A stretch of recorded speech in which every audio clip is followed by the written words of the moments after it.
Halo, halo. Assalamualaikum warahmatullahi wabarakatuh. Saya Hersbun Arif. Senang sekali bisa kembali menjumpai Anda semua.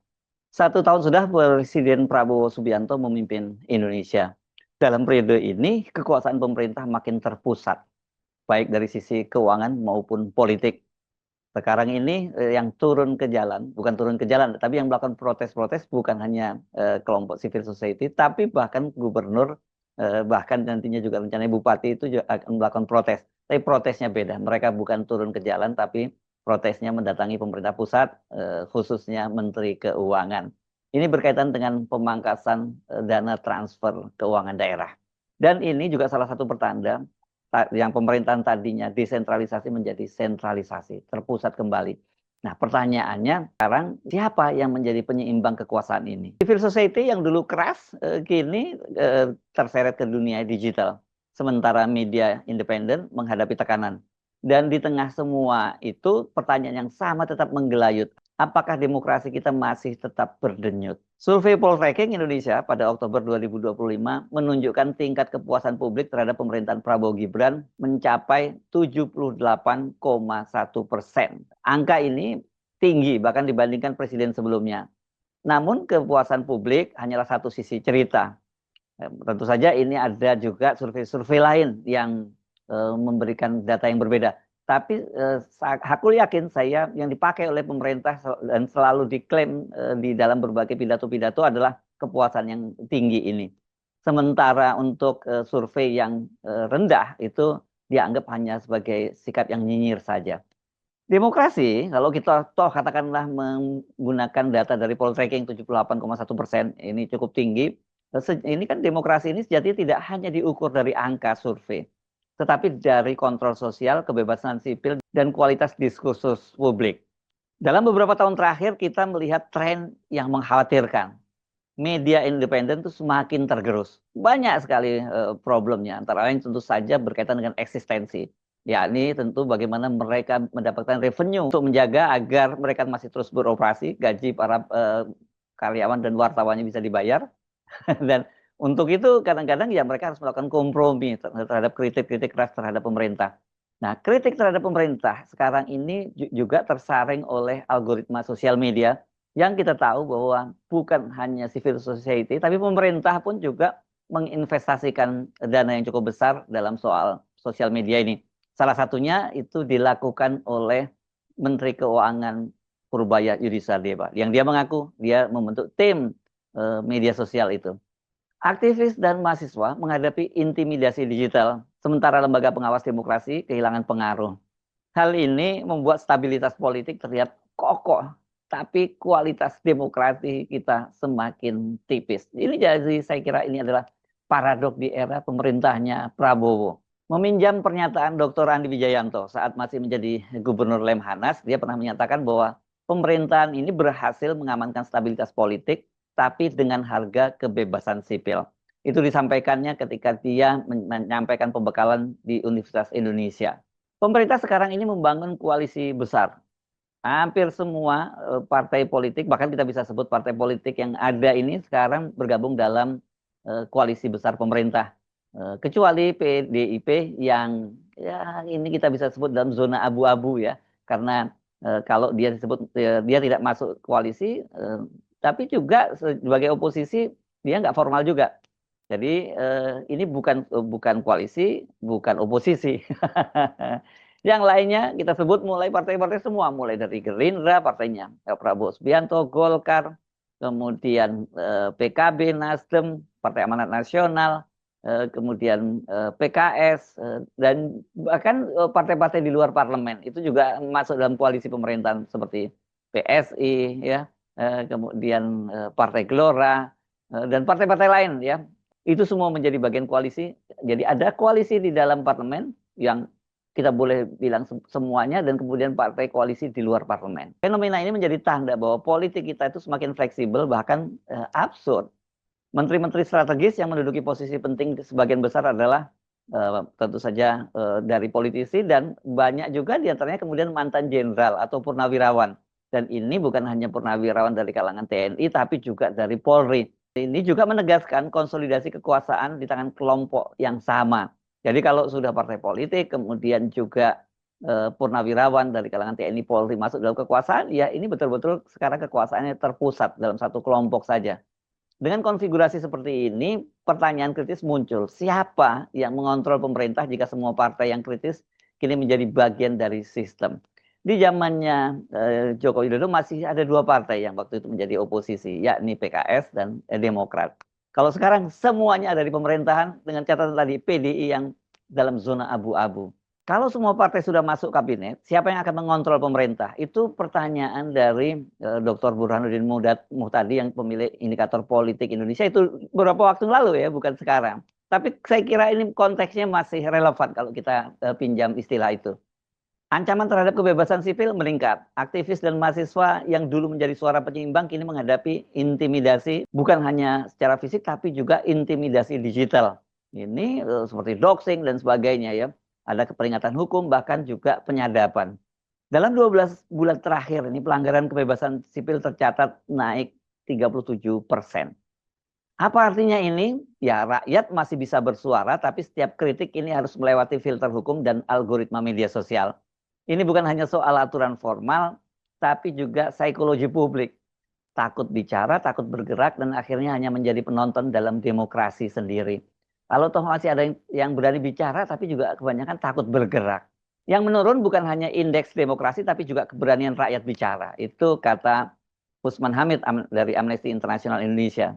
Dan salah satu yang sangat menarik itu adalah civil society yang dulu menjadi penyeimbang, kini bergerak dari organisasi yang terstruktur ke algoritma di media sosial. Tagar seperti no viral, no justice menjadi cara untuk menekan pemerintah. Tapi kalau tanpa aksi nyata di lapangan, kekuatannya ini ya jadi terbatas. Terbatasnya hanya berhenti pada jempol saja. Data dari Kata Data Insight tahun 2025 menunjukkan 70% anak muda aktif di media sosial. Namun hanya 9% yang ikut aksi nyata. Bayangkan, jomplang sekali datanya ya. Jumlah aksi massa itu juga turun 60% kalau kita hitung dari sejak tahun 2019. Ini data yang dikutip dari Setara Institute. Fenomena ini menunjukkan paradoks. Suara ramai di dunia maya bahkan sangat berisik tapi sunyi di jalanan. Tidak ada eksekusi nyata, tidak ada tekanan yang cukup, dan sejarah menunjukkan revolusi itu tidak terjadi hanya lewat komentar dan like. Sekarang protes paling ramai di Twitter, tapi sepi di lapangan. Itu nada lirih dari Halida Rahmi, seorang peneliti dari LIPI, kalau sekarang jadi BRIN ya beberapa waktu yang lalu. Dan saya kira itu masih terus terjadi. Anda mungkin akan membantah, buktinya apa kalau cuma hanya revolusi tidak bisa terjadi hanya lewat komentar dan like. Salah satu contoh misalnya di yang sering disebut jadi rujukan meskipun sekarang sudah layu sebelum berkembang, yakni yang disebut sebagai musim semi di Jazirah Arab atau Arab Spring. Ini dipicu oleh seorang pedagang kaki lima yang bunuh diri di Tunisia ya, dan kemudian menjadi gerakan massa yang merambat ke seluruh Jazirah Arab. Tetapi apa yang terjadi sekarang semua sudah layu ya. Cuma jempol yang bergerak bukan kaki, dan sejarah tidak pernah mencatat revolusi hanya dimulai dari kolom komentar. Yang juga sekarang sangat menarik penting kita soroti itu adalah bagaimana ekonomi atau keuangan itu juga digunakan oleh pemerintah pusat untuk mengendalikan kekuasaannya sampai 3 daerah. Pemotongan yang sangat drastis transfer keuangan ke daerah dengan alasan itu efisiensi, itu betul-betul menjadikan pemerintah daerah itu tidak lagi mandiri. Banyak juga kepala daerah itu yang kemudian mengeluhkan karena mereka tidak bisa mengeksekusi janji-janjinya pada kampanye lalu, ya karena tidak punya dana. Makanya kita tidak terkejut kalau beberapa waktu yang lalu sejumlah gubernur itu menggeruduk Kementerian Keuangan dan mempersoalkan transfer keuangan daerah yang dipotong sangat tinggi, dipangkas sangat tinggi. Dan banyak diantaranya mereka seperti Gubernur Sumatera Barat, Gubernur Aceh, dan juga gubernur lainnya yang mulai mengkhawatirkan bahwa mereka tidak bisa menggaji para pegawainya. Bahkan seperti Sumatera Barat itu secara terbuka bicara kepada Menteri Keuangan minta agar gaji ASN di Provinsi Sumatera Barat itu di-take-over oleh pemerintah pusat. Bank Indonesia itu juga sekarang menahan suku bunga untuk menjaga stabilitas rupiah. Ekonomi itu dipakai sebagai tameng, bukan sebagai ukuran kesejahteraan rakyat. Hal ini mengingatkan saya pada pernyataan almarhum Dr. Rizal Ramli, ekonom senior yang sangat kritis, Ini dia pernah menyatakan dalam diskusi di MPR pada 4 Januari 2024, menyatakan bahwa ekonomi itu dipakai menjaga citra pemerintahan stabil, bukan untuk kesejahteraan rakyat. Ini adalah anomali, bahkan juga paradok. Kendati kalau kita simak dalam berbagai narasinya, Menteri Keuangan Purbaya Yudisadewa itu selalu menyatakan bahwa uang itu beredar itu untuk kesejahteraan rakyat, untuk menumbuhkan ekonomi rakyat. Tapi di satu sisi ketika kemudian transfer keuangan daerah itu dipangkas, ya duit tidak beredar di daerah. Pemerintah sering mengklaim, termasuk Presiden Prabowo, bahwa program makan bergizi gratis itu nanti akan membuat ekonomi itu mengalir ke daerah. Ada trickle down effect ke daerah. Tapi nyatanya yang terjadi itu hanya segelintir mereka-mereka yang dekat dengan kekuasaan saja yang mendapatkan jatahnya. Sementara banyak sekali UMKM yang selama ini menyediakan jajanan panganan untuk anak-anak sekolah itu kemudian mati karena anak-anak tidak lagi jajan karena mereka sudah dapat makan bergizi gratis. Pemikiran dari Rizal Ramli saya kira tetap relevan hari ini. Pertumbuhan ekonomi tidak selalu sama dengan kesejahteraan rakyat. Stabilitas politik memang penting, tetapi jangan sampai menjadi alasan untuk mengekang hak-hak sipil dan kebebasan publik. Kekuatan besar tanpa pengimbang seperti yang terjadi saat ini ya ibaratnya seperti mobil balap tanpa rem. Cepat tapi berbahaya di tikungan. Civil society melemah, media kehilangan independensi, aktivisme digital berhenti di jempol, maka kita harus bertanya, siapa yang berani berkata cukup lantang?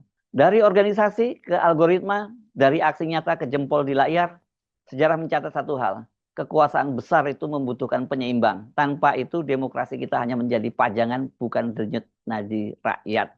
Jadi sampai kapan kita terus puas dengan trending topik, kemudian dengan tagar dan sebagainya, tapi kita tidak pernah melakukan aksi nyata di lapangan. Kekuasaan itu tidak bisa hanya dengan dipengaruhi hanya dengan persuasi.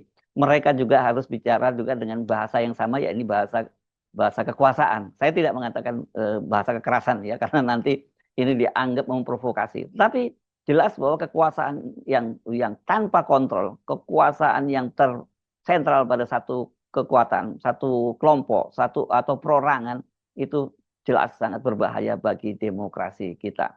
Sejarah mencatat kalau negara itu mau makmur, gitu, tidak terjadi kesenjangan yang luar biasa besar, tentu saja jawabannya adalah demokrasi. Tentu masih ada beberapa negara diktator yang kemudian menunjukkan bahwa kehidupan rakyatnya makmur.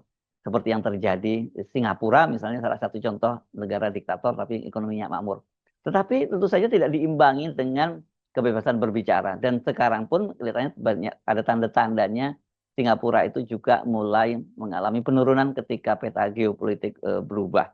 Jadi dia juga sangat tergantung dari peta geopolitik global, bukan semata-mata dari faktor dalam negerinya. Kalau sebuah negara itu faktor demokrasi di dalam negerinya sangat kuat dan kemudian juga ekonominya makmur, saya kira pengaruh geopolitik global akan tetap punya dampak, tapi tidak cukup masif karena fondasi dari sebuah negara itu sangat kuat. Saya Arif, sampai jumpa lagi. Wassalamualaikum warahmatullahi wabarakatuh.